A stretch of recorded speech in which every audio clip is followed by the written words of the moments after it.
maxaa Ederson caawa la agmariyay kubad cajiib ahayd maxay ahayd laad qurux badan oo ka yimaaday Fernandes Guardiola waxa halka ba ku xun caawa odow qaybta koowaad baa sida ugu dhamaatay oo Fred still penalty buu ayuu ku cabanayay laakiin Dean baa jala ku abaalmariyay Militergu wuu gaardinaya aniga ii rabaan inay waalaan buu leeyahay City eba United goal warka soo socda caawa ii wigiya weyn warwaaba jiraaye bal wiisku hayiro أنا سوى لابنا عيارتي خيب تحته اللي يدرب مانشستر سجاش سدحدي إلا يساش لحدي مارشال هذا وحول نقضي عيارتوق اللي بعد سلا السمية لبج صدق عيار حربوا تقول كنا لنا إياه ماركان واكن جوندوان كاي جوندوان جيسكا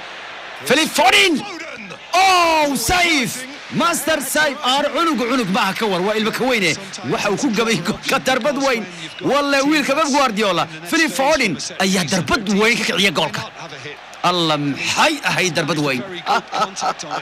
يا ماستر سيف وحالي يا وين ادقع ما وكلا في سبين بو سيف كيك عسيه موقتاي ماركا ستيل واكن يونايتد جايمس اوه مر لبعض ايا برونو جول لو ديداي وروحوا لي انو ويد كنت عبيريا idinku maxaad iisiin kubada haduu u socon laha ka war maxaa ka dhici lahaa gool quwad weyn oo qurux badan buu dhalin lahaa Bruno Fernandes balse ninka la yiraahdo James wuu wareystay ninka la yiraahdo Otamendi si fiican buu dhaafay laakiin maxay ahayd possession fiican baa loo taagnaa ma haysto xitaa Fred baa weeraraya ka warar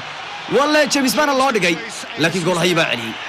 intaan wixii ka dambeeyay lama sii wadi karo war qalad buu sii galay gool hayaha yes la wow goolkii labaad baana ka dhashay Taminay baa ugu daray laba gool iyo bar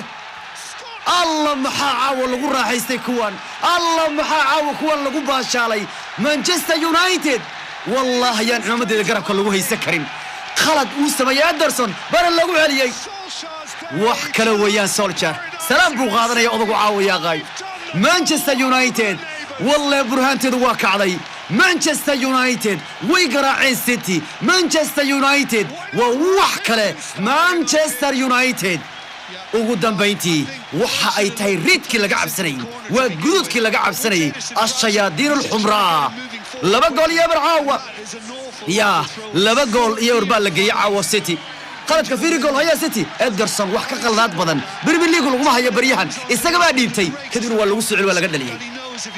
Guardiola kooxdiisa maba looga baranba gool ay dhaliyeen laga hormaray inay ka daba yimaadaan City ma haysato koox hadiiba aanu haysan Kevin De Bruyne ma joogo City problem baa haysta haddaan wad Kevin joogin City Allah digay xataa wad baaldagaya habeen qurux badan United kotor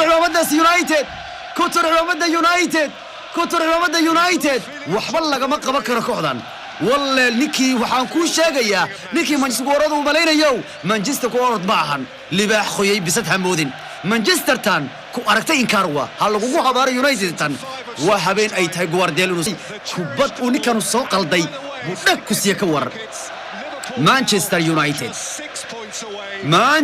United habeen way qaadatay halkan oo way ku baashaaleen nimankii Sheikh Mansour ahaa ya kadibna Tominay habeenkii weynaa baa soo dhamaaday City caawa laba gool iyo gool baa lagu garaacayo United way badisay oo caawa habeen weyn buu u yahay kuwa kan marka waa kaayo